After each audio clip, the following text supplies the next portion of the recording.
نداء الحق صوت قد شجاني وبلغني الحقيقة والأماني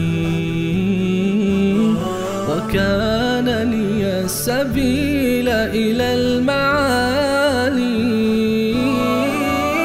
ونورا للهداية والبيان.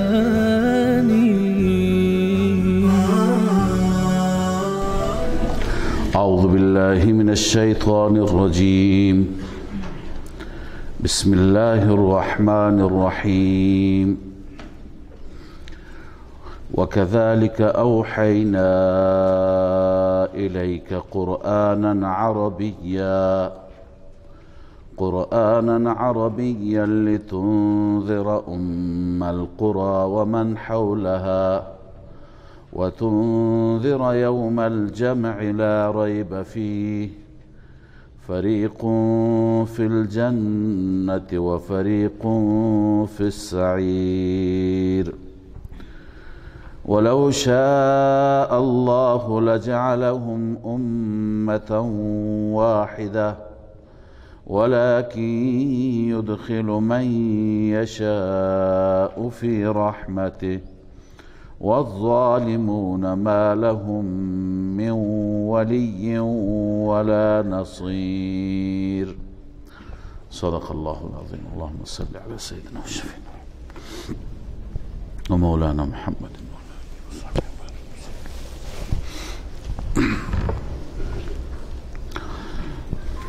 از درس دیروز که این سوره مبارکه آغاز شده بود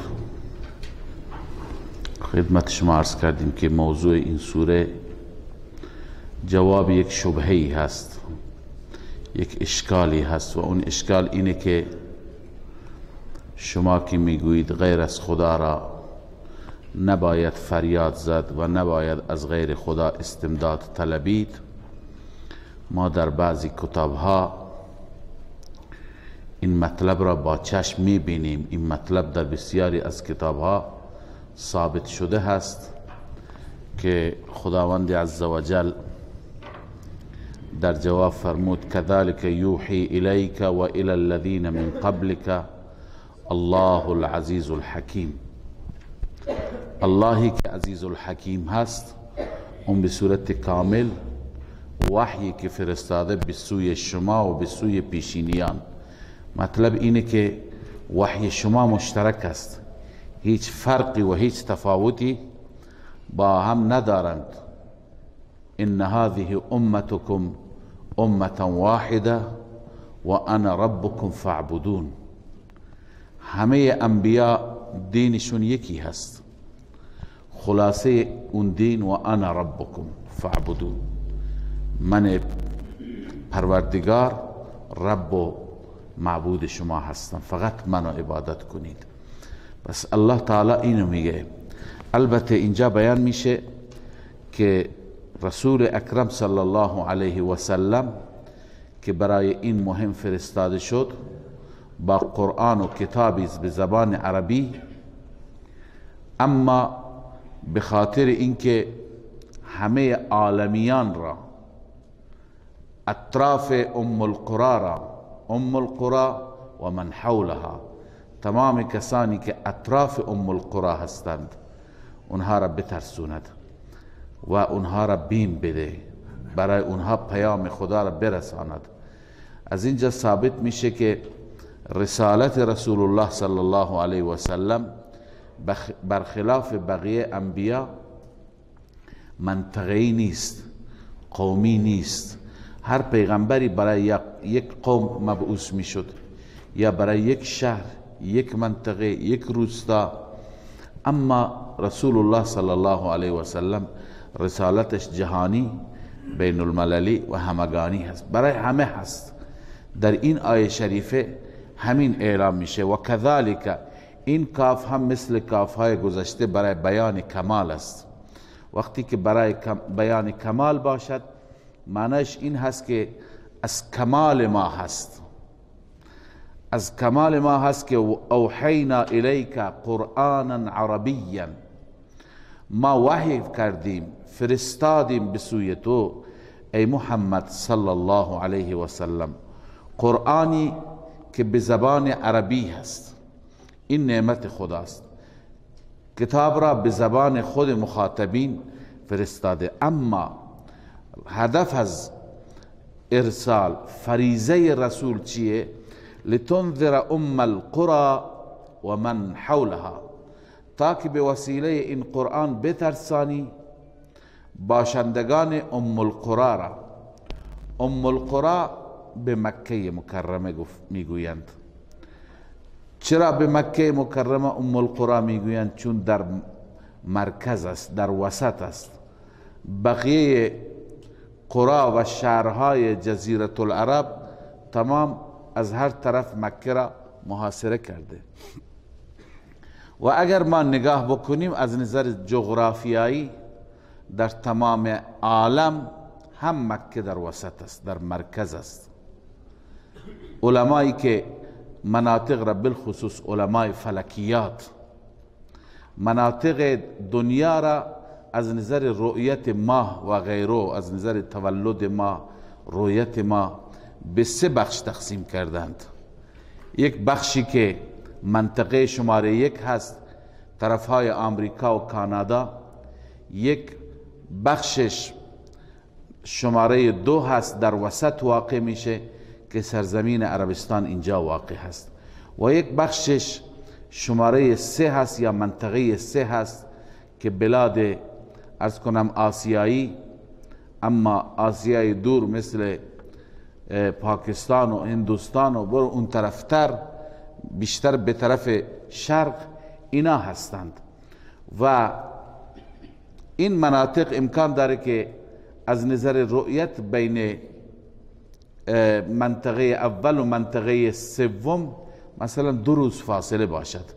شاید امشب در منطقه 1 ماه دیده بشه، اما در منطقه 3 2 شب بعد دیده میشه. گاهی اینطور میشه، گاهی 1 شب فاصله میشه، گاهی 2 شب. ولی سرزمین مکه مکرمه از این تقسیم، از این جهت در وسط واقع شده. و لذا از یک جهت که ما نگاه بکنیم نسبت به بلادی که اطراف هستند، مکه ام القرى هست، در وسط است. اما از نظر تمام دنیا هم مکه در وسط است. پس به این خاطر بهش ام القرى میگویند. و من حولها، اطراف از و من حولها عمومیت بعثت رسول الله صلی الله علیه وسلم ثابت میشه که فقط برای اهل مکه فرستاده نشد، تمام شهرها و بلاد و کشورهایی که اطراف مکه هستند تمام دنیا را شامل میشه. لذا الله می فرماید و کذالک اوحینا الیک قرآنا عربیا، ما فرستادیم، وحی کردیم به سوی شما. از کمال ما هست که ما وحی کردیم قرآنی که به زبان عربی هست. لتنذر ام القرى، تا که به وسیله این بیم بدهی، بترسانی باشندگان مکه را. و من حولها، و همچنین کسانی که اطراف مکه هستند. و تنذر یوم الجمع لا ریب فیه، و بترسانی مردم را از یوم الجمع، از روزی که تمام انسان ها جمع می شوند در محضر الله. اون روز را یوم الجمع می گویند به خاطر تجمع ما انسان ها. اما در اون چه فیصله میشه؟ فریق فی الجنه، این فیصله یوم الجمع هست. یوم الجمع هست که فیصله می شود فریق فی الجنه و فریق فی السعیر. فیصله میشه که یک گروه در بهشت و یک گروه در جهنم هست. به این شکل فیصله میشه. ولو شاء الله لجعلهم امة واحدة ولكن يدخل من يشاء في رحمته. اگر خدا میخواست همه را امت واحده قرار میداد. ببینید این آیه در جاهای متعددی از کلام الله مجید تکرار شده. ولو شاء الله لجعلهم امة واحده ولو شاء الله لجعلكم امة واحده. اگر خدا میخواست همه شما را یک امت قرار میداد، پس خدا نخواسته. خدا خودش نخواسته و خواسته که ما چند امت باشیم، چند گروه باشیم. یک گروه موحد باشه، یک گروه مشرک باشه، یک گروه مسیحی باشه، یک گروه یهودی باشه. الله خودش خواسته. وقتی که الله خودش خواسته، آیا این خلاف عدالت نیست که بعداً چیزی که خودش خواسته عذاب بده؟ این یک مشکلی هست و یکی از اشکالات هست که همیشه در ذهنها مطرح میشه. در جاهای متعددی از قرآن کریم این آمده که اگر خدا بخواهد شما بر یک مسیر قرار میگیرید، بر یک عرض کنم که هدف حرکت میکنید. اما این خدمت شما عرض کنم که این اشکال بجاست، اما این اشکال از اینجاست که اون چی که در این آیه مقدر هست و اون چی که در این آیه ذکر نشده و در آیات دیگه ذکر شده، اون ما اینجا لحاظ نمی کنیم. به این خاطر به این مشکل برخورد می کنیم.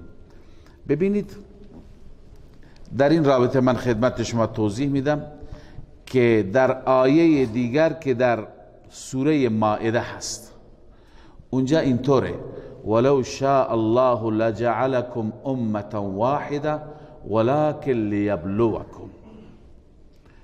اگر خدا میخواست شما را یک امت واحده قرار میداد،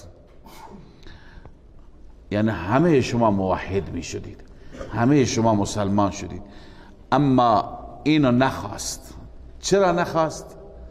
چون که میخواهد شما را امتحان بکند. ولکن لیبلوکم. خب شاید در دل همه من شما این تمنا باشه که کاش همه دنیا، همه مردم دنیا دیندار و ایماندار و مؤمن و موحد بودند، همه میرفتن به بهشت. متوجه هستید؟ این شاید در دل هر کس باشد. ولی اگر اینطور میکرد خدای تعالی، چند اشکال به وجود می آمد. اشکالات را توجه بفرمایید. این اشکالات از همین ولکن لیبلوکم فهمیده میشه. اون اشکالات اینه که اگر خداوند بخواهد که همه مسلمان بشند، همه مؤمن بشند، پس اولین کاری که میکنه خدا باید اختیار را از انسانها چی بکنه؟ سلب بکنه، از انسانها اختیار را بگیره. یعنی هیچی که از انسانها دیگه اختیاری داشته نباشن که هر راهی، هر دینی انتخاب میکنن بکنند.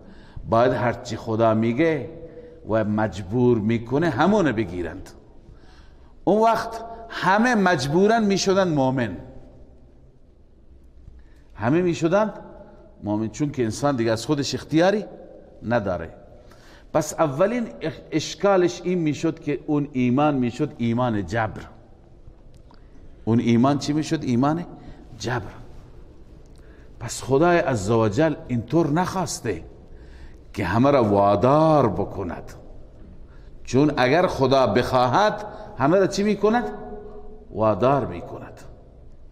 خدا وادار نمی کند. دوم، فلسفه خلقت و آفرینش انسان و دنیا از بین میره. خدای عزوجل دنیا را برای چی پیدا کرده؟ انسان را در دنیا برای چی آورده؟ برای امتحان هست یا نیست؟ خب در چه صورتی امتحان هست؟ در صورتی که شما اختیار داشته باشید که راه اسلام را میگیری، راه کفر را، راه توحید را، راه شرک را، راه راست را، راه کج را. امتحان در صورتی است که ما اختیار داشته باشیم. اما اگر خداوند همه ما را مجبوراً بر راه ایمان گامزن بکند، همه ما را جبراً بر راه توحید قرار بدهد، خب ما اختیاری از خود نداریم. اشکال اول همون بود که اختیار از ما گرفته میشد. اشکال دوم این بود که دیگه دنیا دارالامتحان نمیماند. دیگه همه مجبوریم چیکار بکنیم؟ بپذیریم، عمل بکنیم. پس وقتی که چنین میشه، وقتی که چنین بشه، اون وقت فلسفه امتحان از بین میره. به این خاطر خداوند در سوره مائده فرموده ولو شاء الله لجعلكم امه واحده. اگر خدا میخواست شما را یک امت قرار میداد، یک گروه، یک ملت، بر یک دین، بر یک آیین. اما ولکن لیبلوکم، اما خدا خواسته که چیکار بکند؟ شما را بیازماید. اگر بر یک دین قرار بدهد اون وقت آزمایشی نخواهد بود. متوجه شدید؟ پس ولکن لیبلوکم این معما را حل میکند که در سوره دیگه هست. اینجا اگرچه نیست و امثال این آیه در آیات دیگه نیست، ولی شما لحاظش بکنید، شما مقدرش بکنید. لذا ما اینطور الان ترجمه میکنیم، تفسیر میکنیم. الله میفرماید ولو شاء الله لجعلهم امه واحده. اگر خداوند میخواست قرار میداد همه انسان ها را یک گروه، همه را موحد قرار میداد.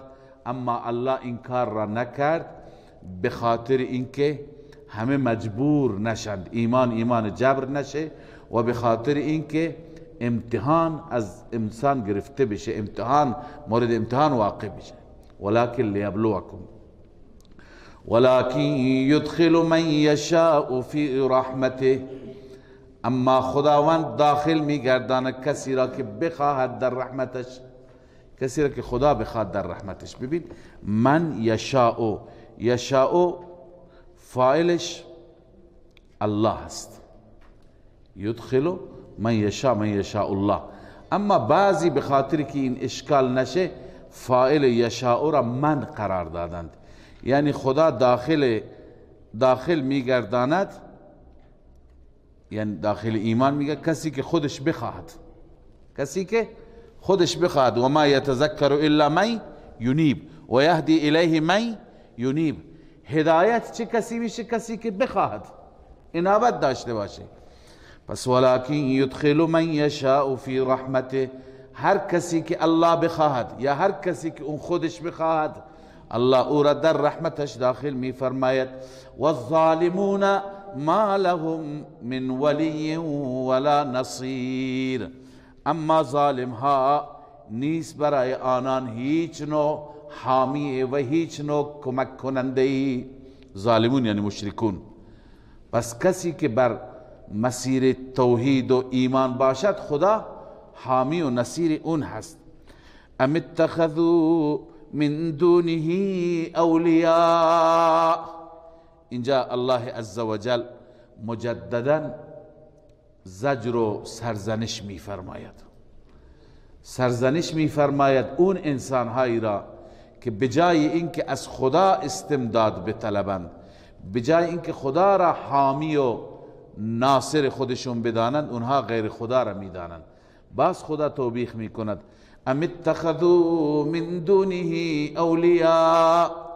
آیا بغیر از الله دیگران را به عنوان حامی انتخاب کردند، به عنوان حامی گرفتند، در حالی که این صفات را ببینید، این صفات مال کسی هست که او میتونه حامی بشه. اگر پیر، پیامبر، امام، ولی، نبی این صفات را دارند، خب اونها را به عنوان یاور و ناصر خودتون فریاد بزنید. اگر این صفات را ندارند و هر کس این صفات را داره، همون فریاد بزنید. اینجا علامه خازن نوشته یعنی ان من یکون بهذه الصفه، هر کسی که دارای این صفت باشد، فهو الحقیق بان یتخذ ولیا، او سزاوار است، لایق است که اون به عنوان چی بگیریم؟ حامی و ناصر خودمون. و من لا یکون بهذه الصفه فلیس بولی، هر کسی این صفت را ندارد اون ولی نیست، اون حامی ما نیست، اون کمک کننده ما نیست. الان اون صفات چیه؟ فالله هو الولی و هو یحیی الموتى و هو على كل شیء قدیر. الله فقط و فقط اوست حامی. علما میدانن که این هو که تکرار شده مفید حصر است، مفید حصر که باشه معنیش در فارسی میشه فقط و فقط. پس الله فقط و فقط او هست حامی، و هو یحیی الموتى، و فقط او هست که زنده می کند مرده ها را، و هو علی کل شیء قدیر، و فقط او هست که بر هر چیز قادر است، هر چیز تواناست. الان ببین اگر غیر از خدا کسی یحیی الموتى هست، مرده ها را زنده میکنه، خب او را به عنوان حامی و ناصر انتخاب بکنیم. اگر بغیر از الله کسی هست که علی کل شیء قدیر، اون را انتخاب بکنیم. نیست، بس نیست. بغیر از الله هیچ کسی را به عنوان حامی خودمان، به عنوان ناصر و یار و یاور ندانیم. و ما اختلفتم فیه من شیء فحکمه الی الله. ببین اینا دلایل گفته میشه، اما بعد از این دلایل باز هم اگر کسی بخواهد که چی ایمان نیاورد، بعد از این دلایل پس اون به خدا حواله هست، خدا خودش به او رسیدگی میکند.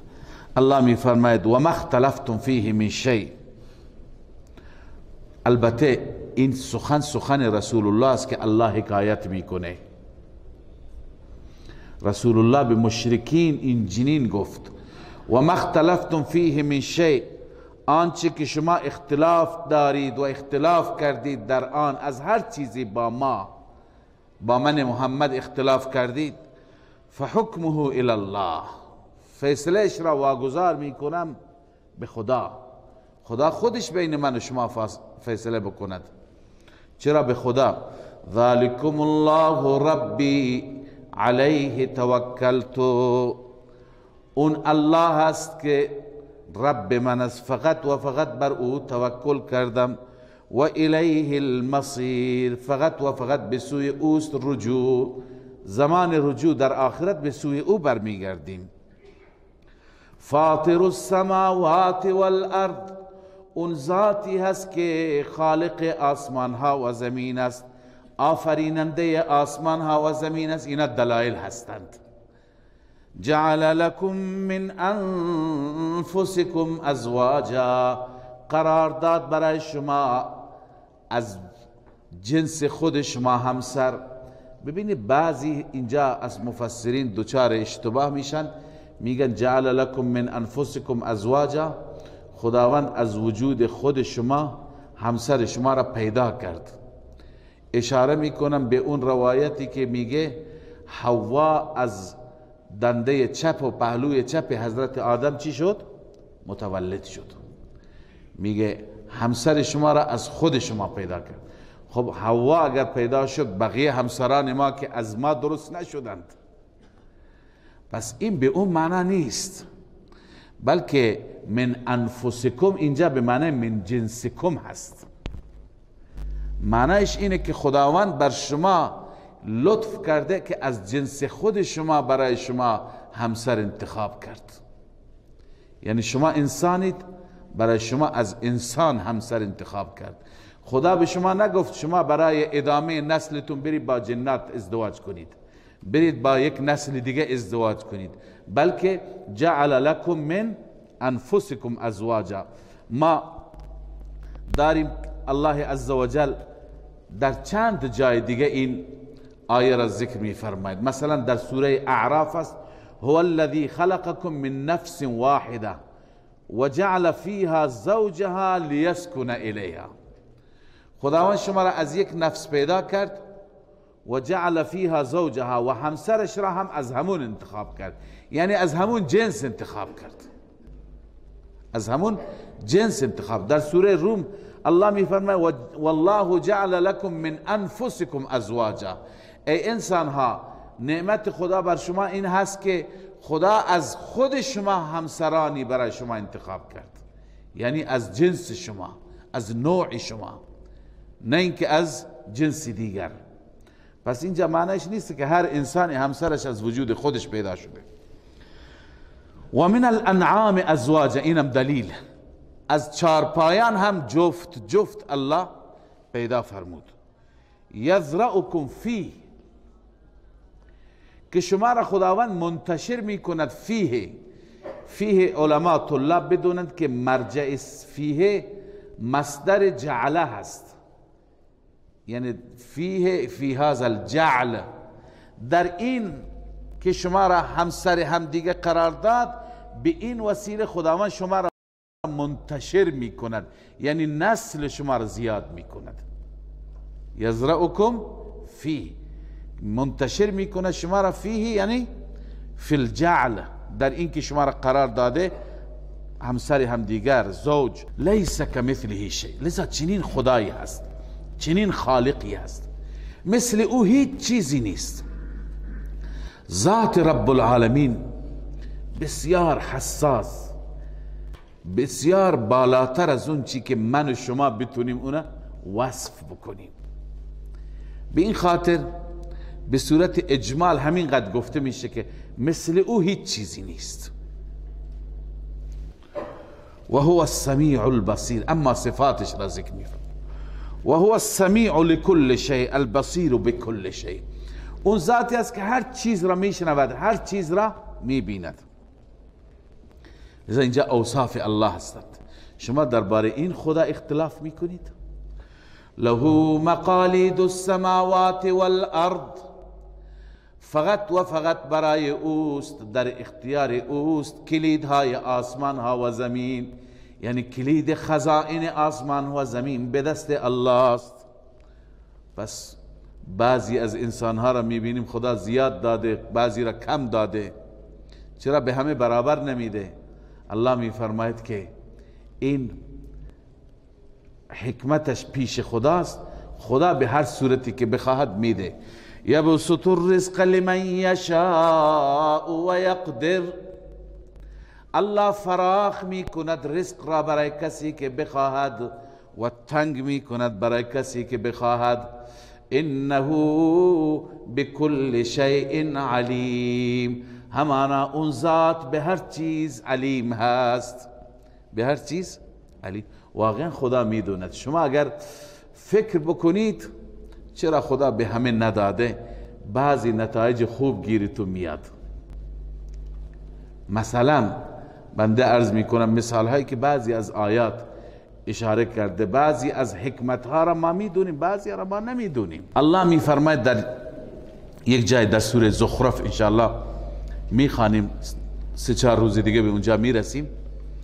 الله میفرماید که من بعضی را سرمایدار، پولدار آفریدم، بعضی ها را فقیر، تا که اینها محتاج هم دیگه باشند. الان این آیه را که شما فکر بکنید میدونید که واقعا مصلحت ما در این است که یک گروه داشته باشن، یک گروه داشته نباشن، یک گروه عرض کنم که سرمایدار باشن، یک گروه کارگر باشن، تا که اینها نیازمند همدیگه باشند. به عنوان مثال سرمایدار چه کار میکند؟ کارخانه میزند، کارخانه را کارگر باید کار بکند. سرمایدار ساختمان میسازد، ساختمان را باید کارگران کار بکنند. سرمایدار باغ میزند، باغ را باید باغبان کار بکنند. اگر شما فرض بکنی همه دنیا سرمایدار، همه پولدار، کی بیاد کار بکنه؟ کی بیاد خدمت ها را انجام بده؟ کی بیاد باغ را درست بکنه؟ کی بیاد کشت و کشاورزی بکنه؟ کی بیاد رفتگری بکنه؟ کی بیاد نظافت بکنه؟ آیا سرمایدار میاد خودش جارو به دست بگیره؟ آیا در اون صورت نظام همه ما مختل میشه یا نه، خراب میشه یا نه؟ قطعا میشه. لذا الله عزوجل طوری نظام را آفریده که یکی دارد یکی ندارد، هر دو محتاج هم هستند. اونی که دارد اون میخواهد کار بکنه، اون لذا نیازمند این کارگر است، اون نیازمند این کسی است که نظافت بکنه، اون نیازمند این است که کارخانهش را اداره بکنه، اون نیازمند این است که محصولات زمینش را جمع‌آوری بکنه. این پول ندارد، این نیاز به پول اون دارد، اون نیاز به کار این دارد. لذا وقتی که از دو طرف نیاز هست، مشکل همه چی میشه؟ حل میشه. اما اگر همه عرض کردم همه و همه زیاد داشته باشند، اون وقت باید همه بپوسیم، هیچ کسی نیست که کارهای ما را انجام بده. بنابراین الله عزوجل می فرماید ولو شاء الله لجعلكم له مقاليد السماوات والارض، خزائن آسمان و زمین، کلیدهای خزائن آسمان و زمین مال خداست. یبسط الرزق لمن یشاء، برای هر کسی که بخواد رزق را فراخ می کند، و یقدر، برای هر کسی که بخواد رزق را تنگ می کند. دیگه منافعی هم هست. شاید مثلا همه داشته باشند کسی دنبال علم نره، همه داشته باشند کسی دنبال دانش نره، کسی دنبال تکنولوژی نره، نیاز نداره که درس بخونه، و منافع دیگر، و در صورت داشتن مضرات دیگر. پس انه بكل شیء علیم، هر چیز را الله میداند، من و تو نمیدانیم. لذا نگیم چرا خدا این نداد، اون نداد، اون نداد، این نداد الی آخره. شرع لكم من الدین ما وصى به نوحا. الله عزوجل اینجا در رابطه با وحدت ادیان سخن میگوید. همه ادیان از نظر اصول وحدت دارند، یکی هستند. ضمناً جواب اون اشکال هم است که در کتابهای آسمانی عباراتی دیده میشه، خوانده میشه که از اون عبارات گویی به ما اجازه داده میشه که ما بریم از غیر خدا کمک بگیریم.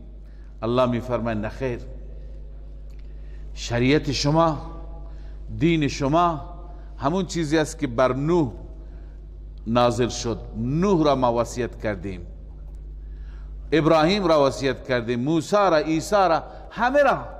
لذا از نظر اصول، از نظر توحید، از نظر دین شما هیچ فرقی ندارید. در هیچ دینی نیامده که غیر الله را صدا بزنید، در هیچ دینی نیامده که حاجات و مشکلات خودتون را از پیامبران بطلبید، از عیسی بخواهید، از مریم بخواهید، از عزیر بخواهید.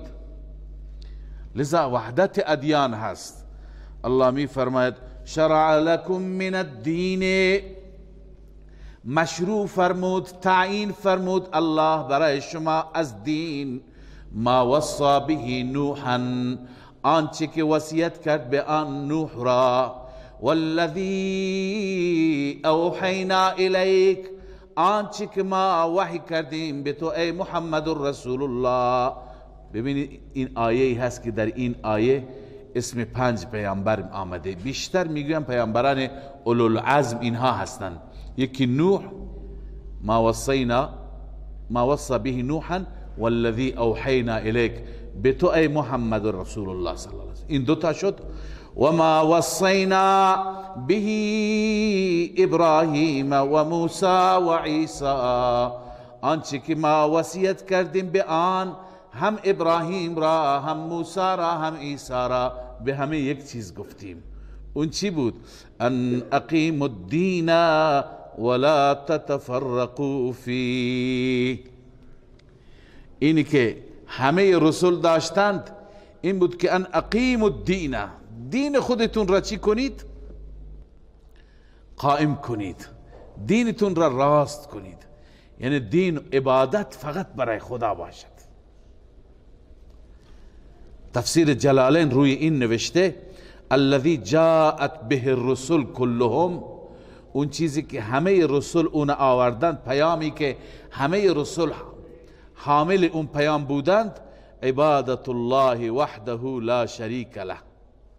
این ابن کثیر بود و هو توحید. جلالین میگه عبادت الله بود، فقط و فقط عبادت خدا. ان اقیم الدین ولا تتفرقوا فيه، ای ولا تتفرقوا فی التوحید، در توحید شما با هم اختلاف نکنید. آیات دیگه شاهد همین است. ان هذه امتكم امه واحده، امت همه شما یعنی ملت شما، دین شما یک دین است. اون چیه؟ خلاصش و انا ربکم فاعبدون، من الله رب شما هستم، فقط و فقط مرا عبادت کنید. توحید فی العبادت مشترک بین همه ادیان. این در سوره انبیاء هست، بازم در سوره انبیاء هست. و ما ارسلنا من رسول الا نوحی الیه انه لا اله الا انا فاعبدون. ما هر پیامبری را فرستادیم همین وحی را می کردیم که لا اله الا انا، بغیر از من الله هیچ معبودی نیست. فاعبدون، فقط مرا عبادت کنید. پس مسئله مشترک بین همه ادیان همین بود. در جای خدای عزوجل گفته اهل کتاب را دعوت بدید به سوی مشترکات. بنده در یک جلسه ای که بعضی از اهل کتاب هم بودند، مسیحیان هم بودند در تهران، گفتن شما درباره وحدت ادیان صحبت کن. گفتم که اسلام همیشه بقیه ادیان را دعوت میده به مشترکات. بقیه ادیان هستند که اختلاف را شروع میکنن، ما اختلاف نمی کنیم با کسی. ما موسی علیه السلام را قبول داریم، اونها پیامبر ما را قبول ندارند. ما عیسی علیه السلام را قبول داریم، اونها محمد رسول الله را قبول ندارند.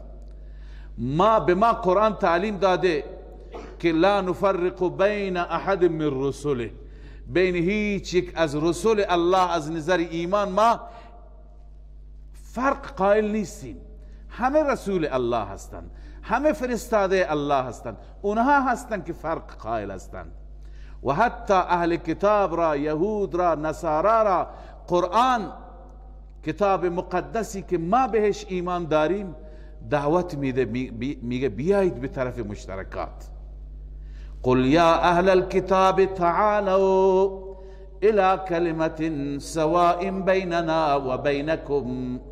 اعلام بفرما ای محمد رسول الله، ای اهل کتاب بیایید، تعالوا الى كلمة سواء بیننا و بینکم، بیایید یک کلمه مشترک بین من و شما. اون چیه؟ الا نعبد الا الله ولا نشرک به شیئا، ما غیر از الله کسی را عبادت نکنیم و کسی را به خدا شریک نگیریم. ولا يتخذنا بعضنا بعضا اربابا من دون الله، ما انسان هم دیگر را رب خودمون نگیریم. اون نبی بشه رب تو، اون ولی بشه رب من، نه، همه ما یک رب بگیریم. گفتم این چیزی هست که بین ما و همه ادیان مشترک است. ما هنوز بر این هستیم، ما هنوز بر همین توحید هستیم. متاسفانه دینهای دیگه تحریف شدند، اونها از مسیر خودشون رفتن به سمت و سوی دیگر، به سمت انسان پرستی، به سمت پیغمبر پرستی، به سمت نماد پرستی، به سمت حیوان پرستی، به سمت چیزهای دیگه پرستش میکنن، چیزهای دیگر را. پس ببینید اون چی که الله عزوجل میفرماید بین همه انبیا مشترک بوده همینه. ما تو را وصیت بتون وحی کردیم ای محمد صلی الله علیه و سلم، به نوح وحی کردیم، وصیت کردیم ابراهیم را، موسی را، عیسی را، که ان اقیم الدین، یعنی بر دین قائم باشید، بر عبادت خدا مراد است اینجا. دین به معنی عبادت خدا. ولا تتفرقوا فی، در عبادت خدا اختلاف نکنید، متفرق نشوید، این و اون عبادت نکنید. بعد از این الله می فرماید کبر علی المشرکین ما تدعوهم الیه، اما بر مشرکین خیلی سنگین است، خیلی گران است. ما تدعوهم الیه، اون توحیدی که تو میخوانی آنها را به سوی اون توحید. ما تدعوهم الیه ای الی التوحید، بازم جلاله میگه. بنابراین الله عز وجل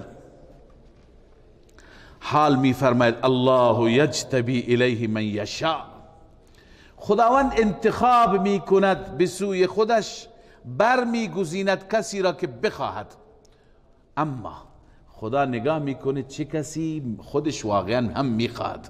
و یهدی الیه من ینیب، و هدایت میشه به سوی خدا، راه هدایت را پیدا میکنه کسی که در وجودش انابت باشد. انابت را بار بار توضیح دادم، کسی که در وجودش حق طلبی باشد، کسی که در جستجوی حق باشد، ضد در وجودش نباشد، عناد در وجودش نباشد. خب و ما تفرقوا الا من بعد ما جاءهم العلم بغیا بینهم، در این سوره عرض کردم دو چیز است. یکی این که خدا میگه هر که گفته که در کتابهای گذشته و در تعلیمات گذشته عبادت غیر خدا یا ندای غیر خدا یا دعا از غیر خدا بوده، این غلطه. خب پس چرا تو کتابها دیده میشه؟ الله میفرماید که این تحریف علماء سوء و علماء دین فروشه. این الان همون مطلبه که اینجا میاد. میتونیم این را جواب سوالی قرار بدیم نسبت به آیه گذشته. ببینید در آیه گذشته الله میفرماید که همه انبیا بر یک مسلک بودند، به همه انبیا گفتین که بر توحید باشید. پس چرا الان اختلاف است؟ پیروان ابراهیم یک چیز میگن، پیروان عیسی یک چیز میگن، پیروان موسی یک چیز میگن. پس این اختلاف را کی درست کرد؟ چرا درست کرد و چه زمانی درست کرد؟ سه تا سوال که این سه تا سوال را قرآن چندین بار جواب داده. اختلاف را چه کسی ایجاد کرد؟ چرا ایجاد کرد؟ کجا ایجاد کرد؟ کی ایجاد کرد؟ الله عز وجل می فرماید، معرفی می کند اونهایی که اختلاف درست کردند. متاسفانه اینا کی هستند؟ علماء سوء، علماء دین فروش، اونهایی که به خاطر منافع خودشون، به خاطر مرجعیت خودشون که خودشون بر رهبریت و مرجعیت جامعه بمانند، به پیامبر ما ایمان نیاوردند. لذا دعوتی که پیامبر آورد، این دعوت را توجیه کردند، تأویل کردند. عوام گناه دارند که تحقیق نمی کنند، اما گناه اصلی، مجرم اصلی ملاها هستند. همیشه مشکل جامعه که مشکل داره زیر سر علما است. اگر علما مشکل داشته باشند، علما غرضی باشند، علما مرضی باشند، علما خودفروخته باشند، منافع شخصی داشته باشند، جامعه تارومار میشه، جامعه خراب میشه، جامعه اختلاف میاد. اما اگر علما حق طلب باشند، مخلص باشند، خدایی باشند، اون وقت جامعه یک پارچه میشه و دیندار میشه. لذا این سه تا جواب. و ما تفرقوا الا من بعد ما جاءهم العلم بغیا بینهم، هر سه تا در همین نیم جمله جواب داده شدند. معلوم میشد که اختلاف کنندگان اهل علم بودند. اختلاف کی انداخت؟ اهل علم انداخت. کی انداخت؟ من بعد ما جاءهم العلم، بعد از این که دانستند، علم آمد، یعنی دیده دانسته اختلاف انداختند. چرا انداختند؟ بغیا بینهم، به خاطر اینکه بین اونها و بین دعوتگران حسادت بود، بغض بود، عداوت بود. اینها عداوت خودشون را نشون دادند، نخواستند که تابع دعوتگران بشن، نخواستند تابع پیامبران بشن. لذا الله می فرماید و ما تفرقوا، اختلاف نکردند، دست نشدند، الا من بعد ما جاءهم العلم، مگر بعد از اینکه علم پیششان آمد، بعد از این علما، بعد از این که میدانستند اختلاف کردند. چرا؟ بغیم بینهم، ای بینهم و بین الدعات، حسد بین اونها و بین دعوتگران، به خاطر حسادت، به خاطر پست و مقام. خب وقتی که این چنین است، ما میدانیم که اینها بودند ملت را گمراه کردند، اینها بودند که همه چیز را خراب کردند. چرا خدا بر اینها عذاب نمیفرسته؟ این سوال دیگری هست که در ذهن میاد، چرا خداوند اینها را به عذاب گرفتار نمیکنه؟ الله عزوجل جواب میده. این جواب هم در چند جای قرآن مجید هست که عذاب قبلا مقرر شده، عذاب قبلا تعیین شده، و الا اگر عذاب قبلا تعیین نمیشد الان خداوند اونها را به عذاب گرفتار میکنه. ولی خداوند برای هر یکی اجلی، مدتی، میعادی مشخص کرده. ولولا کلمتون، اگر کلمه ای نبود، کلمه یعنی فیصله که خدا اون فیصله کرده. مثلا یکی از اونها امهال مجرمین است که خدا به مجرمین چی میده؟ مهلت، فورا مؤاخذه بکنه، پس مهلت داده نشدند. اگر اون کلمه نبود، ولولا کلمت سبقت من ربک، کلمه از جانب ربت قبل از این سبقت نکرده بود، قبل از این رب فیصله نکرده بود، اگر اون نبود که الی اجل مسمى، تا یک مدت مشخص، اگر اون نمیشد، نمی بود، لقضی بینهم، عملا بینشان فیصله میشد. لقضیه پایینش بینیست عملا. و ان الذين اورثوا الكتاب من بعدهم لفی شک منه مریب.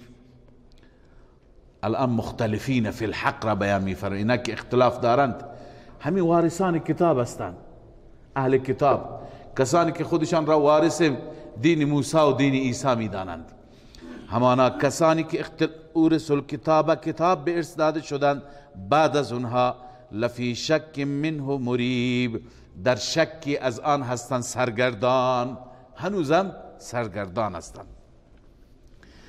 ببینید ما میتونیم که اینجا یک اشکال دیگری را هم در نظر بگیریم و این آیات اون جواب میده. اون عرض کنم اشکال این است که خب علمایی که در گذشته بودند، در زمانهای قدیم بودند، اونا گرفتند اختلاف ایجاد کردند. چطور اختلاف ایجاد کردند؟ تورات را دستکاری کردند، انجیل را دستکاری کردند. خب این ملت‌های بعدی، این بدبخت‌ها وقتی که دیدند که تورات اینطور نوشته، این دیگه به زعم خودش، به گمان خودش داره از کتاب آسمانی پیروی میکند. این که گناهی نداره، گناه همون داره که این کار را کرده، این جنایت را کرده. این الان فریب خورده، این کسی که وارث کتاب شده. این لفی شک منه مریب، تو شک هست، تو سرگردانه، چه کار بکنه؟ آیا این پیامبر خداست یا نیست؟ از روی این کتاب تحریف شده هست، دست خورده هست که نیست. پس این نباید گناهی داشته باشه. متوجه هستی این اشکال؟ گناه مالکیه، مال کسانی که دستکاری کردن، ولی بعضم اینها گناه دارند، اینها گناهکارند. چرا؟ اولا الله عزوجل به رسول الله صلی الله علیه وسلم می فرماید که ای حبیب من، شما دعوتت را بده، دلائل را بیان کن، حق را شفاف کن، همه چیز را، هیچ خفایی و کتمانی نگذار. دوم، بسیاری از علمای صالح اهل کتاب، بسیاری از علماء با تقوا و خدا ترس اهل کتاب دعوت رسول الله را اجابت کردند، ایمان آوردند.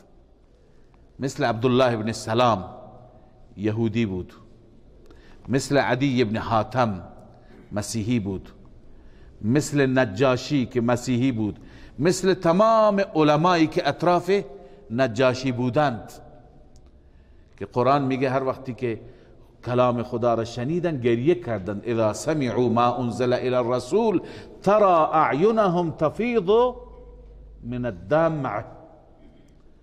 خب الله عزوجل میفرماید این علمایی که قبول کردند این علما حجتند، رهبران اینها هستند، رهبران این مردم عوام هستند.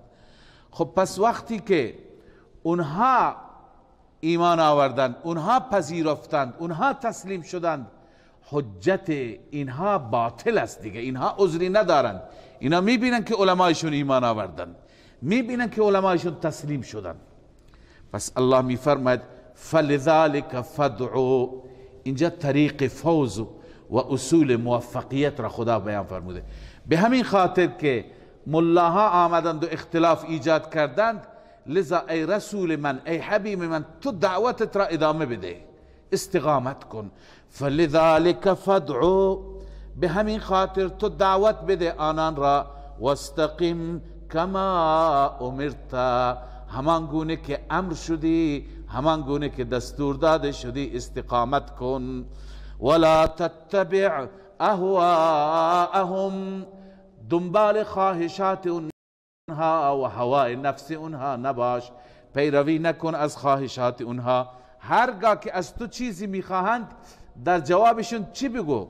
وقل آمنت بما انزل الله من کتاب، من با شما کار ندارم، من ایمان دارم به آنچه که نازل کرده الله از کتابها، من به کتابهای آسمانی ایمان دارم.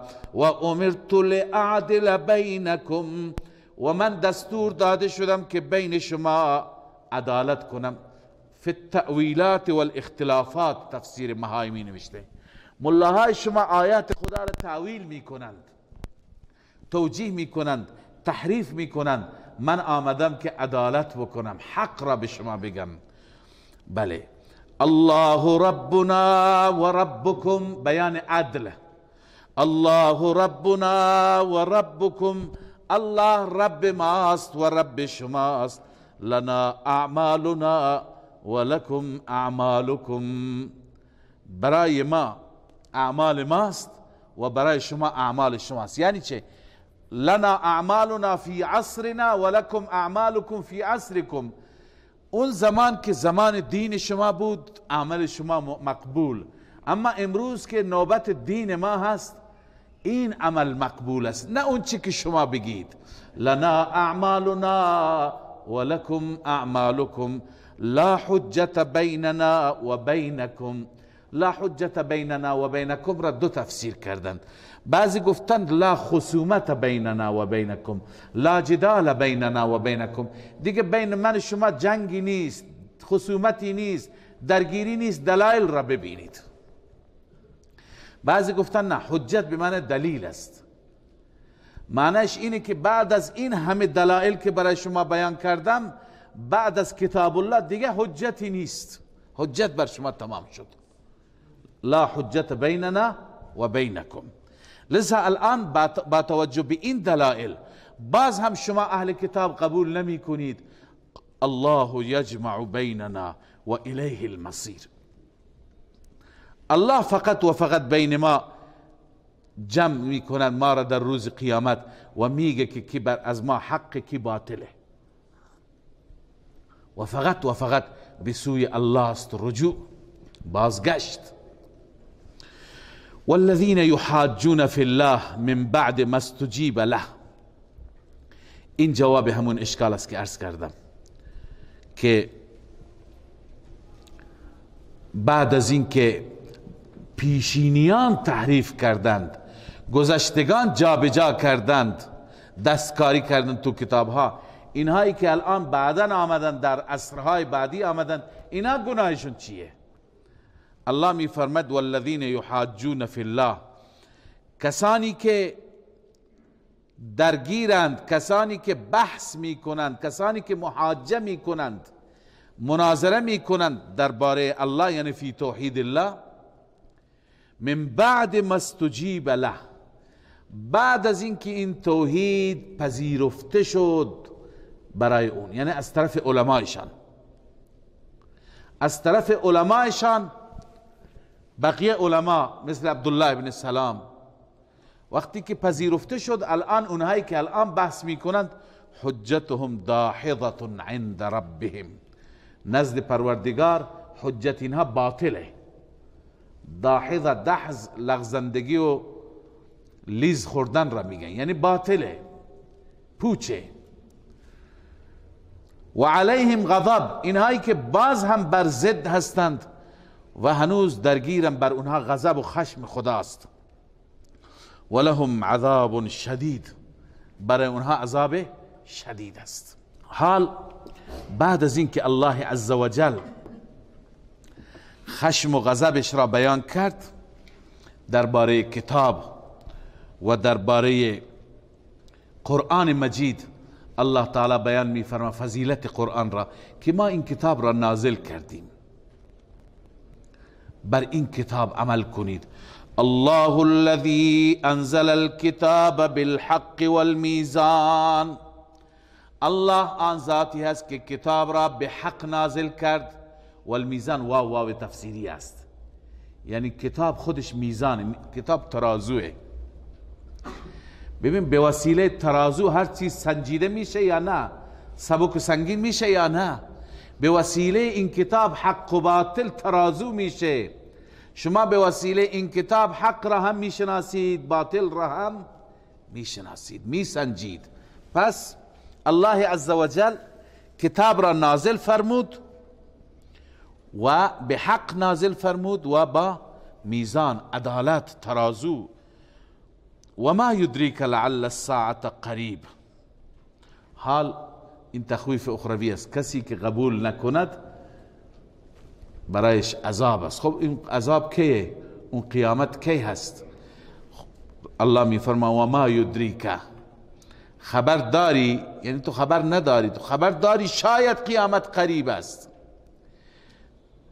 تو نمیدانی شاید قیامت چیه؟ قریبه. اما اون قیامتی که داره میاد، اینها اون قیامت را مسخره میکنند. الله عزوجل سرزنش میکند مسخره کنندگان قیامت را. الله میفرماید یستعجل بها الذین لا یؤمنون بها، عجله میکنند نسبت به اون قیامت کسانی که ایمان به اون قیامت ندارند. میگن زودتر قیامت بیاد، کی هست؟ ما منتظرش هستیم. به مسخره میگه، به استهزاء میگه. اما مومن که ایمان داره، والذین آمنوا مشفقون منها، آنهایی که ایمان دارند میترسند از قیامت، از عذابش میترسند، از سختی اون روز میترسند. و یعلمون انها الحق، و باور دارند، میدانند، اعتقاد دارند که قیامت حق است. الا ان الذين يمارون في الساعة لفی ضلال بعید.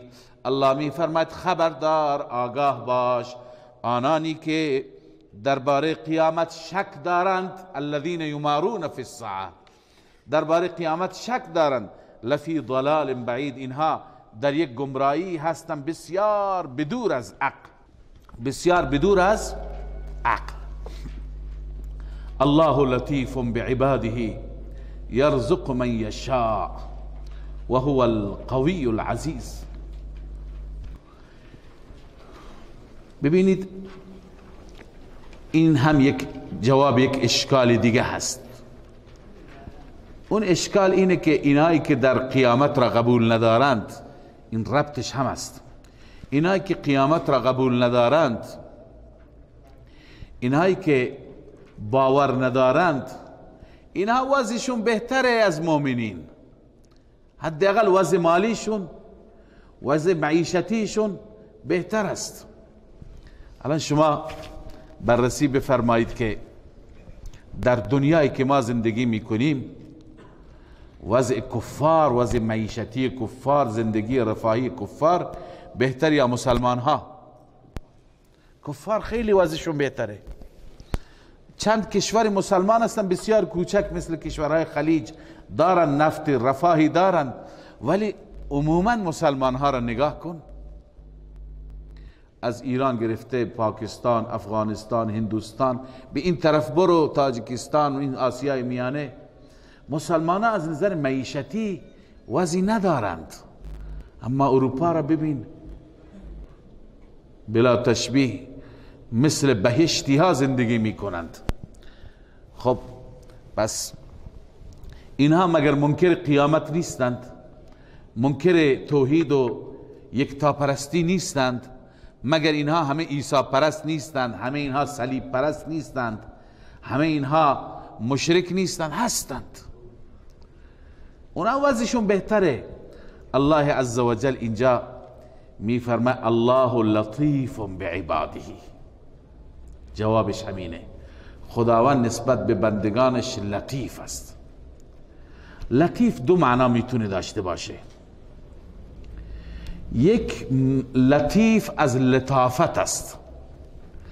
لطافت به معنی باریک بینی، ظرافت بینی. یکی هست که ظرافت ها را میبیند، اسرار را میداند، حکمت ها را میداند. این را چی میگند؟ ظرافت بینی. لذا الله عزوجل نسبت به بندگانش باریک بین است، ظرافت بین است. او مصالح بندگانش را خوب میداند. شما که تمنا میکنید همه چیز داشته باشند، شما مصلحت را نمیدانید. یکی دیگر معنای لطیف از لطف است، یعنی مهربان. خداوند نسبت به بندگانش لطف دارد، مهربان است.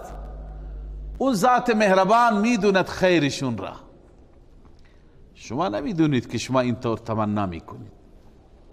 یک مثالی خدمت شما عرض کنم که بیشتر ببینید از نظر دین و دیانت. همین کشورهای مسلمان را، الان کفار را بگذارید، کشورهای مسلمان را ببینید که این کشورهای مسلمان، اونهایی که در رفاه مطلق هستند، بیشتر پایبند دین هستند، یا فقرا مسلمه. یعنی بعضی از اسرار و نکات را نمیشه با زبان گفت، ولی انسان فکر بکنه میفهمد. خیلی چیزها هستند که برای ما اونها حکمتند، ما نمیدونیم. خیلی ها هستند که تو دلار زندگی میکنند، شب و روزشون با دلار هست، مسلمان هم هستند، اما العیاذ بالله سفرهایشون در کشورهای اروپایی و کشورهایی که اونجا فساد و فحشا هست، اونجا میرن تعطیلات خودشون را میگذرانند. اما خیلی از فقرا هستند که نان شب ندارند، ولی لحظه از ربشان غافل نیستند. امکان داره برعکس هم باشه، یکی بعضی را که الله انتخاب میکنه، الله یجتبی، الله است که انتخاب میکنه. بعضی خیلی دارند و دیندار هم هستند، بعضی فقیر ندارند و اصلا نماز فرض هم نمیخونند، این هم هست. ولی عموما مصلحت و خیر را الله بهتر میداند. الله لطیف بعباده. الله عزوجل نسبت به بندگانش لطف دارد، یا نسبت به بندگانش باریک بین و ظرافت بین هست. یرزق من یشاء، هر کسی را که بخواهد رزق میده. و هو القوی العزیز، اون قوی هست، قدرت داره، غالب است. اون بر اساس قدرت و غلبه و حکمت خودش کارهای خودش را انجام میده. لذا ما نباید از این نگران باشیم که چرا خدا به این دسته رزق نداده. قوی و عزیز بهتر میداند، مصالح را بهتر تشخیص میدهد. خب بعد از این که الله عزوجل حکمتهای رزق و روزی را اشاره کرد، اونی که منکر قیامت است خوب داره، خب این رزقش با اون ارتباطی نداره. بازم در سوره زخرف میخوانیم که الله عزوجل میفرماید این خطر است که مردم همه به طرف کفر نروند، و الا اگر این خطر نبود ما کفار را چنان مال میدادیم، چنان سرمایه میدادیم که خانه هایشون طلا و نقره بود. پیش ما اینا ارزشی ندارد، لذا این دنیا ارزشی ندارد. اگر ارزشی میداشت خداوند تو همین دنیا به بندگان مؤمنش بیشتر میداد، ولی ارزشی نداره. اینها پس ملاک موفقیت نیست، این ملاک نجات نیست. بعد از این الله عزوجل ترغیب میده به سوی اعمال و تزهید عن الدنیا. تزهید عن الدنیا یعنی به دنیا نباید دل بست، نباید عاشق دنیا بود. الله تعالی با این کلمات بسیار زیبایی هستند.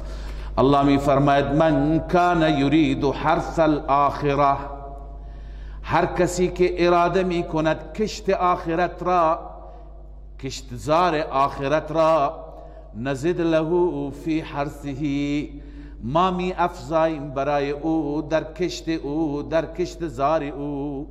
هر کی می خواهد که محصولاتش را در آخرت درو بکند، الله می فرماید که اون کار بکند، ما هم اضافه می کنیم. یعنی کسی که هم مغمش چی باشد؟ آخرت باشد. و من کان یرید حرث الدنیا نؤته منها، هر کسی که اراده کشتزار آخرت را داشته باشد، نؤته منها، ما میدهیم او را از این دنیا. وعده نکرده که هر کسی در دنیا بخواد همه را میخواد، به او هم بخشی میدهیم.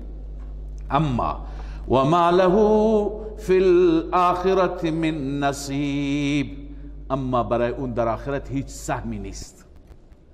برای اون در آخرت هیچ سهمی، چون که اون هدفش دنیاست، اون به آخرت ایمان ندارد، بنابراین سهمی ندارد. ترى الظالمین مشفق ولولا کلمة ام لهم شرکاء شرعوا لهم من الدین ما لم یأذن به الله.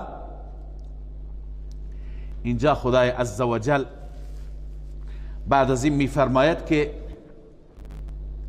اینها که چون در گذشته بیان شد که قانون همونی که برای همه انبیا بیان شده، اینا چرا از اون قانون سرپیچی میکنند؟ آیا چنان شریکانی دارند، چنان خدایانی دارند که برای اینها دینشون را مشروع کرده، برای اینها قانونی ساخته؟ ام لهم شرکاء، یا برای اینها شرکایی هست که شرعوا لهم من الدین، برای اینها مشروع کرده، قانون ساخته از دین، ما لم یأذن به الله، چیزی که خدا به او اجازه نداده. یعنی اینها از خود درست میکنن. کجا برای اینها قانون غیر از قانون دین هست؟ باز هم پس چرا خدا مؤاخذهشون نمیکنه؟ همون سوال و جواب قبلی، ولولا کلمة الفصل لقضی بینهم. الله می فرماید اگر کلمه فیصله از جانب خدا نشده بود، که فیصله شده، عذاب کی هست، کجا هست؟ لقضی بینهم، بین اونها چی می شد؟ فیصله می شد عملا در دنیا. و ان الظالمین لهم عذاب علیم، همانا برای این ظالمین، برای این مشرکین عذاب دردناک است، عذاب دردناک است. کیفیت اون عذاب را الله بیان می فرماید. الله نجات بده، خیلی این عذاب سخته. الله می فرماید ترى الظالمین مشفقین مما کسبوا، در اون روز عذاب می بینی ظالمین را، یعنی مشرکین را، مشفقین که می ترسند، مما کسبوا از وبال آنچه که کسب کردند. در روز قیامت می بینی که لرزه بر اندام هستند، ترسناک هستند، بدنشون می لرزه. خب آیا این ترس اونها را نجات میده؟ نه. و هو واقع بهم، اما اون عذاب واقع میشه به اونها تو عذاب میافتند، در روز قیامت در عذاب قرار میگیرند. اما مؤمنین، برای مؤمنین بشارت است. والذین آمنوا وعملوا الصالحات، کسانی که ایمان آوردند و عمل صالح انجام دادند، فی روضات الجنات، در باغات بهشت هستند، در باغات بهشت عیش میکنند، کیف میکنند. لهم ما یشاءون عند ربهم، برای این مؤمنین هرچی که بخواهند نزد پروردگارشان هست. ذلك هو الفضل الكبیر، این فضیلت بهشت است. الله میفرماید این هست فضل کبیر، فضل بزرگ، فضیلت بزرگ اینه. ذلك الذي يبشر الله عباده الذين آمنوا وعملوا الصالحات، اینم فضیلت جنت. خدا میفرماید این همون چیزی هست که مژده میده خداوند بندگان خودش را. ای بندگان، من خدا شما را مژده میدهم. این همون چیزی است. البته کدوم بندگان را مژده میده؟ الذين آمنوا وعملوا الصالحات، بندگانی که ایمان و اعتقاد درستی دارند و عمل صالح انجام میدند. بعد از این ترغیب به سوی عمل صالح است. قل لا اسألكم علیه اجرا الا المودة فی القربى، ای پیامبر اعلام کن که من از شما هیچ اجر و پاداشی نمیخواهم مگر مودت فی القربى. این آیه را میگویند آیه مودت. در رابطه با این آیه توضیح خدمت شما دارم و عرض میکنم، به این خاطر که یک تفسیر غلطی برادران ما دارند. از نظر ما غلطه، از نظر ما درست نیست. اون تفسیر هم با روح قرآن مجید هم خانی ندارد، هم با جایگاه رسول الله هم خانی ندارد. اون تفسیر اینه که عزیزان شیعه میگند در آیه مودت پیامبر خدا صلی الله علیه و سلم به پیامبر گفته شده که از اصحابت بخوا، از امتت بخوا که هوای اهل بیت تو را داشته باشند. اونا میگن معنیش اینه. چطور؟ به این صورت این طور ترجمه و تفسیر میکنند. من اول بر اساس این تفسیر میکنم.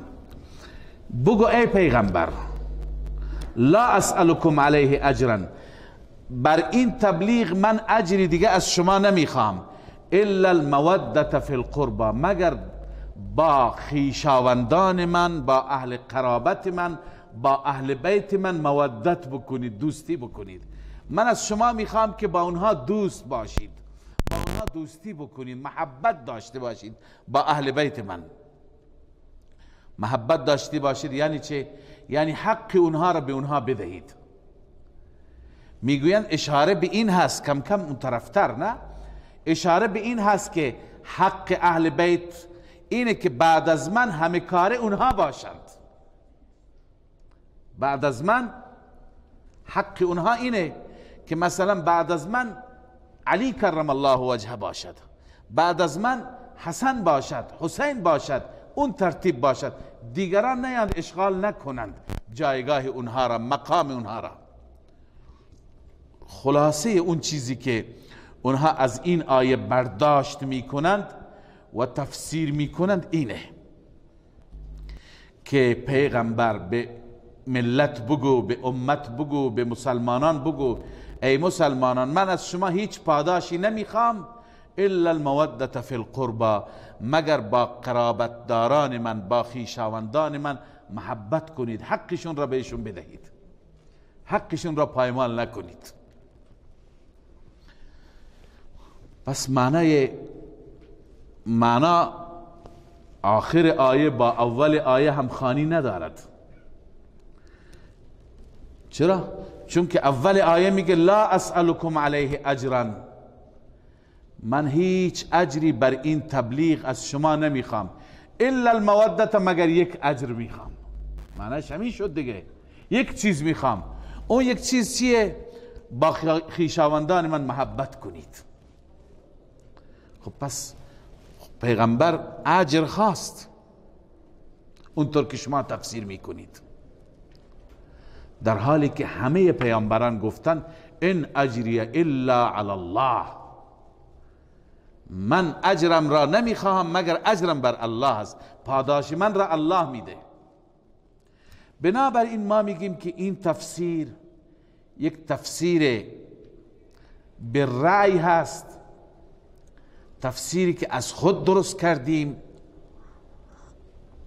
و این تفسیر از قرآن، از سنت، از سلف صالح، از اونهایی که نسبت به قرآن مجید مثل یاران رسول الله، شاگردان رسول الله در علم قرآن، عبدالله ابن مسعود، عبدالله ابن عباس، ابی ابن کعب، ام المؤمنین عایشه، از اینها چنین تفسیری منقول نیست. این تفسیر شما از کجا آوردید؟ تفسیر صحیح را خدمت شما عرض می کنم، اما قبل از این تفسیر صحیح این نکته را بگم که هر کسی که با اهل بیت رسول الله محبت داشته نباشد و بغض داشته باشد او مؤمن نیست از نظر ما.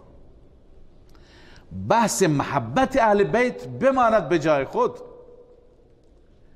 محبت اهل بیت که جز ایمان ماست، جز دین ما هست، اما مفهوم آیه چیزی دیگه هست. مفهوم آیه اون چیزی نیست که شما میگید. مفهوم آیه چیه؟ پس اینجا دو تا تفسیر که از صحابه منقول شده، این دو تفسیر را خدمت شما عرض می کنم. اولین تفسیر که تفسیر جمهور است اینه که معنا اینه لا اسألكم علیه اجرا، قل ای پیامبر به اصحابت بگو، به یارانت بگو، به مخاطبانت بگو، به مردم مکه بگو. سوره مکی هست، نه؟ سوره مکی هست، سوره مدنی هم نیست که بحث خلافت باشد. لا اسألكم علیه اجرا، ای قوم، ای خویشاوند، ای عزیز، لا اسألكم، بر این تبلیغ من هیچ اجری نمیخواهم، الا المودت فی القربى، مگر این میخواهم که شما حق قرابت من را، قربا به معنی قرابت، به معنی خویشاوندی، حق قرابت من را ادا بکنید، جلوی من نگیرید، مزاحم من نشید. پیغمبر داره به اهل مکه میگه من شما با هم خویشیم، من شما با هم فامیل هستیم، لذا برای من مزاحمت نکنید، برای من ممانعت نکنید، بگذاری من تبلیغم را بکنم، بگذاری پیام خدا را برسونم. من چیزی دیگه از شما نمیخوام، پول نمیخوام، حقوق نمیخوام. چی میخوام؟ میخوام که اون حق خویشاوندی را رعایت بکنید، منو اذیت نکنید، مانع و مزاحم کار من نشوید. این هست مفهوم آیه. ببینید علامه ابن کثیر گفته که لا اسألكم على هذا البلاغ والنصح، ای مردم من بر این تبلیغ و بر این خیرخواهی من از شما نمیخواهم مالا تعطونیه، مالی که به من بدید، نه مال نمیخوام. چی میخوایی پس؟ و انما اطلب منکم، از شما میخواهم ان تکفوا شرکم عنی، شرتون را از من باز بدارید، یعنی به من ضرر نرسونید، من فامیل شمام، من برادر شمام. تکفوا شرکم عنی و تذرونی، شرتون را از من باز بدارید و مرا بگذارید که ابلغ رسالات ربی، بگذارید که من پیام ربم را برسانم. ان لم تنصرونی، اگر شما من کمک نمی کنید، ای خویشاوندان من، ای قریشی ها، اگر من شما کمک نمی کنید، فلا تؤذونی، حداقل مرا اذیت نکنید، مزاحم کار من نشید. بما بینی و بینکم من القرابه، به خاطر اینکه بین من و بین شما قرابت است، این قرابت را واسطه قرار میدهم، این خویشاوندی را در وسط قرار میدهم و میگم که مرا اذیت نکنید. پس رسول الله صلی الله علیه وسلم عوض نخواسته از اونها، فقط واسطه قرار داده چی را؟ خویشاوندی را، برادری را. از ابن عباس رضی الله عنهما همچنین نقل است همین مفهوم. عن ابن عباس یعنی ان تحفظونی لقرابتی و تودونی و تصلوا رحمی، که ای فامیل، ای قوم، ای قریش، ای اهل مکه، ای مردم، شما قرابت مرا حفظ کنید. تحفظونی، مرا حفظ کنید یعنی با من کار داشته نباشید. لقرابتی، به خاطر خویشاوندی هم با شما. و تؤدونی، حق قرابت و خویشاوندی را ادا کنید. و تصلوا رحمی، صله رحمی بکنید با من، حرف من گوش کنید. پس پیغمبر برای اهل بیت چیزی نخواست. اگر برای اهل بیت بخواد خلاف مفهوم لا اسألكم علیه اجرا میشه. معنی این میشه که اونطوری که عزیزان ما میگند که من از شما اجر نمیخوام، فقط با اهل بیت من محبت کنید، بعد از این بذارید حکومت دست اینها باشه. پس همه چیز خواست دیگه، حکومت خواست، خلافت خواست، در حالی که پیغمبر چنین چیزی نمیخواد.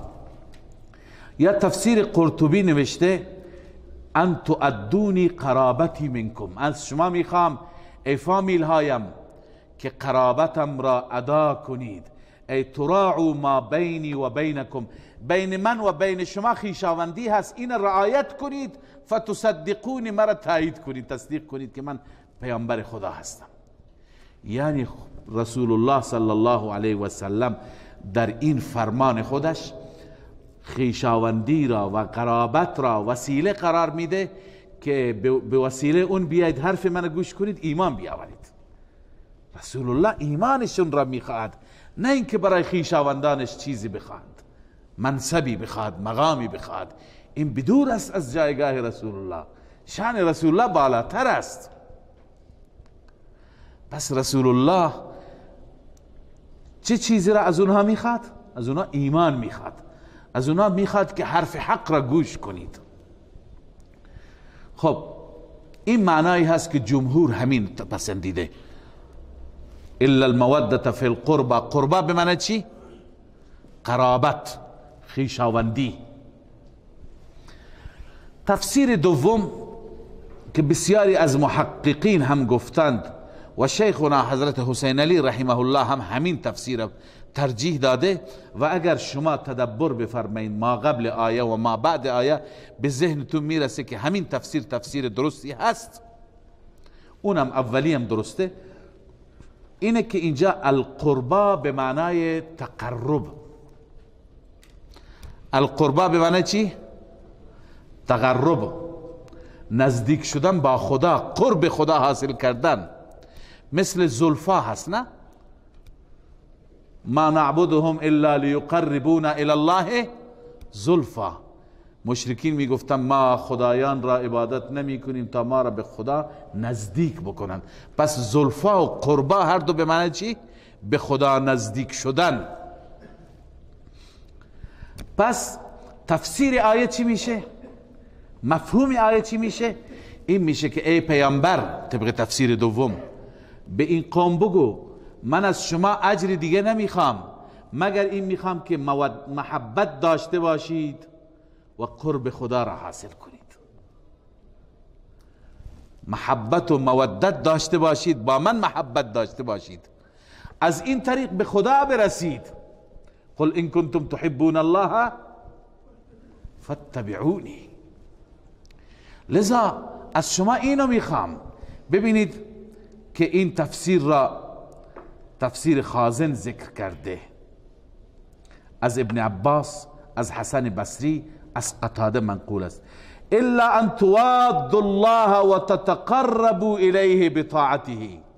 الا المودة فی القربى یعنی چه؟ الا ان توادوا الله، مگر اینکه مودت و محبت با خدا بکنید. من فقط این از شما میخوام، با خدا محبت بکنید و تتقربوا الیه، به خدا قرب خدا را حاصل کنید، به خدا نزدیک کنید خودتون را. به طاعت با چی؟ به وسیله طاعت خدا، عبادت خدا. تفسیر خازن. الان ادامه آیه را نگاه کن، همین چیز حاصل میشه. قبل از این آیه هم همین مفهوم بود که الله چی میفرمود؟ الله چی فرمود؟ هر کسی که والذین آمنوا ذلك یبشر الله عباده الذین آمنوا وعملوا الصالحات. مجده خدا برای چه کسانی هست؟ کسانی که ایمان بیاورند و عمل صالح انجام بدهند. خب الا المودة فی القربى همینه که با خدا محبت کردن و قرب خدا حاصل کردن همون ایمان و عمل صالح است. در ادامه نگاه کن، از ادامه هم معلوم میشه که همین مطلب است. اینجا بحث خلافت نیست، اول درباره دنیا، بعد از این هم درباره دنیا و بهشت. در وسط چطور بحث اهل بیت میاد؟ اشاره‌ای به اهل بیت نداره. عرض کردم که اهل بیت بر چشمان ما، اما تفسیر این آیه نیست. ما از هر جا نباید سعی بکنیم که درباره اهل بیت چیزی ثابت بکنیم مگر اینکه آیه اشاره‌ای داشته باشد. لذا الله می فرماید و من یقترف حسنة، هر کسی که حسنه کسب کند، هر کسی که نیکی کسب کند، نزد له فیها حسنا، ما می افزاییم در اون نیکی هایش را. پس ببینید بحث قربت خدا هست یا نیست؟ بحث نزدیک شدن با خدا هست یا نیست؟ قرینه ادامه همین تفسیر را چی می کند؟ تایید می کند. ان الله غفور شکور، بدون شک الله غفور است. غفور است یعنی چه؟ گناهان را می بخشد. شکور قدردان است. شکرگزار یعنی چه؟ یعنی قدردان. معنیش اینه که خداوند گناه مطیعین را می بخشد، عبادت اونها را قدردانی می کند. اگر شما عبادتی بکنید، شما نمازی بخوانید، الله ازش قدردانی می کند، سبب قرب خدا میشه، سبب قرب خدا میشه. ام یقولون افترا علی الله کذبا، باز هم زجر قولی هست، یعنی خداوند نقل قول کرده از مشرکین و سخن بی‌ادبانه‌شون را ذکر می کند و جوابشون را هم میده. پس از این جهت اونها را سرزنش می کند. ام یقولون افترا علی الله کذبا، آیا اینها میگویند العیاذ بالله پیغمبر افترا گفته بر خدا، افترا به دروغ؟ الله عزوجل جواب میده کسی که افترا بگوید، کسی که بر خدا چیزی ببندد و درست بکند، اون قادر نمیشه که حرف بزنه. اون خدا دهنش را مهر میکنه، اون کارش به پیش نمیره، پیشرفت نمیکنه. این پیامبر ما روز به روز کارش داره به پیش میره. این دلیله که این پیامبر از خود نگفته، هرچی میگه از الله میگه. فَإِن يَشَإِ اللَّهِ، اگر خدا بخواهد، یختم علی قلبک، بر قلب تو مهر میزند. یعنی اگر بر خدا العیاذ بالله افترا بگویی، از خود درست کنی، و یمحو الله الباطل، اما خداوند عزوجل باطل را نابود می کند، و یحق الحق بکلمته، و خداوند حق را ثابت می کند با ارشاداتش، با راهنمایی هایش. به کلمتی معنیش با ارشاد و راهنمایی هایش، با اقوالش. الان شما که دارید روز به روز به پیش میرید و ثابت میشوید، این دلیل حقانیت شماست. پس مشرکین بی خود و بی جا میگویند انه علیم بذات الصدور، بدون شک ذات الله عزوجل علیم هست، دانا هست بذات الصدور، به اسرار سینه ها. وهو الذي يقبل التوبة عن عباده ويعفو عن السيئات ويعلم ما تفعلون. اینجا خدای عزوجل ترغیب میده به سوی توبه. ببین هرچی شبهه داشتند، هرچی سوال داشتند، هرچی ایراد داشتند پاسخ داده شد. الان دیگه راهی دیگه نمانده، بیا مسلمان شو، بیا ایمان بیاور. اگر توبه بکنی خداوند میپذیرد، اگر توبه بکنی خدا قبول میکند، تمام پرونده گذشته شما را مختومه میکند، گناهان شما را پاک میکند. لذا تشویق است به توبه. الله می فرماید در این هم ذکر برکات توبه هست. توبه برکاتی هم دارد. سبحان الله، کسی از صدق دل توبه بکند حد اقل برکاتش اینه که پرونده گذشتهش هر چه سنگین باشد تمام میشه. یک انسانی بعد از 70 سال، بعد از 80 سال تمرد، سرکشی، گناه، معصیت، خدا فراموشی، بعد از 70 سال میاد میگه خدایا به در تو توبه کردم. 70 سال هر چی کرده خدا پاک میکند. چقدر غفور و رحیم است. با یک شب گریه.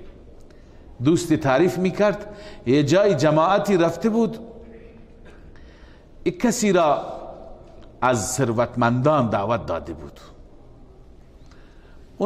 اون گفته بود در جواب که من اینقدر تو زندگیم بد کردم و پرونده‌ام خرابه که من تو این آخر عمرم هر چی بکنم خدا منو نمیبخشه. جماعتی ها افراد با حکمتی بودند، گفته بودند نه اونطور نیست، خدا را نشناختی، اونطور که شما فکر میکنید نیست. الله عزوجل اگر توبه صادقانه ببینه در یک لحظه میبخشه. خلاصه به او قبولانده بودند و باورش داده بودند که خدا میبخشه. اومده بود آخر تو مسجد، کسی که میگه من 70 سال از خدا عمر گرفتم تا به حال داخل این مسجد ندیدم، تا به حال پا نگذاشتم، همهش با دنیا و با مادیات سر و کار داشته. یک شب با جماعت میمانه، منقلب میشه، متحول میشه. شب دوم میگه دیدن یک گوشه ای از مسجد سر و صدایی هست. همین بابا یک گوشه ای، همه خوابیدن، این سر به سجده گذاشته، گریه میکنه، میگه خدایا بعد از 70 سال آمدم و از تو امید دارم. میگه اینقدر گریه کرد، بعدا رفقا دیدن همونطور در حالت سجده جان داده رفته برده. لذا این نشانی هست که خدا اگر بخواهد خاتمه کسی را به خیر بکند، الله عزوجل قبول میکند، به شرط اینکه انسان صادقانه توبه بکند. ببینید رب چی میگه؟ وهو الذی یقبل التوبة عن عباده ويعفو عن السیئات. الله آن ذاتی هست که قبول میکند توبه را از بندگانش، و یعفو عن السیئات، به برکت توبه عفو میکند تمام گناهان گذشته را، سیئات گذشته را، اما به شرط اینکه توبه از صدق دل باشد، از صمیم قلب باشد، با اخلاص کامل باشد. به این خاطر میفرماید و یعلم ما تفعلون، میداند خدا شما چی میکنید. یعنی چه؟ ترغیب به اخلاص هستین. ترغیب به چیه؟ به اخلاص. یعنی واقعا توبه کن، واقعا بیا به سوی خدا، از ته دل بیا. و یستجیب الذین آمنوا و عملوا الصالحات، و اجابت می فرماید، بشارت و مژده هست. اجابت می فرماید از کسانی که ایمان آوردند و عمل صالح انجام دادند، دعای اونها را اجابت می کند. عبادت اونها را قبول میکند و اون اندازه که اونها از خدا میخواند اون اندازه نه بیشترم میده. و یزیدهم من فضله. سبحان الله، فضل داره خدا، ذو الفضل العظیم است، ذو الجلال والاکرام است، می افزاید در اونها از فضل خودش. اما اگر کسانی بر کفر و شرک تمرد بکنند و بر نگردند، برای اونها هم وعید شدید الله حفاظت کند. والکافرون لهم عذاب شدید. کافران برای اونها عذاب بسیار سخت است. صدق الله العظیم.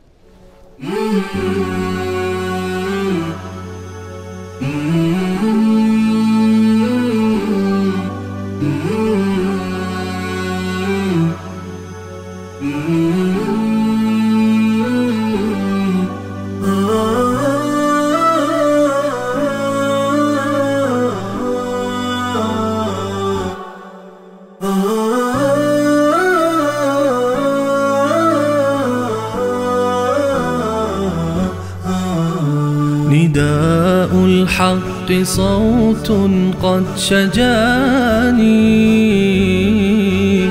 وبلغني الحقيقة والأماني وكان لي السبيل إلى المعالي ونورا للهداية والبيان